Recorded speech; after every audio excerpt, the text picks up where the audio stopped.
Nagkakahalaga ng 3.35 trillion pesos ang panukalang national budget ng Duterte administration para sa taong 2017. Narito ang hataw na balita ni Nel Maribuhok.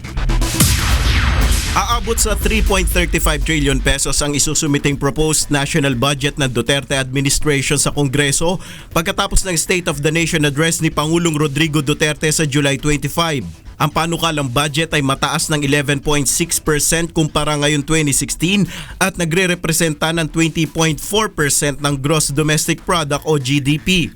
Ayon kay Department of Budget and Management Secretary Benjamin Diokno, tututukan ngayon ng administrasyon ng infrastruktura ng bansa.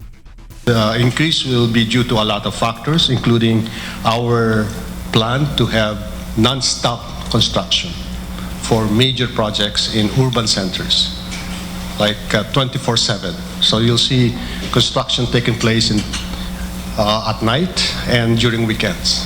Sa panukalang budget, pinakamalaking alokasyon pa rin ang sa edukasyon kung saan naglaan ng 118 billion pesos para lamang sa pagtatayo ng mga eskwelahan. Naglaan rin ng 54.9 billion pesos para sa pagpapatuloy ng Pantawid Pamilyang Pilipino Program o 4Ps at 17.9 billion pesos para sa social pension ng indigent senior Filipino citizens. Ilang reforma naman ang ipatutupad ni Secretary Diokno sa budgeting. Una na rito ang pagtatanggal ng bottom-up budgeting o BUB ng Administrasyong Aquino.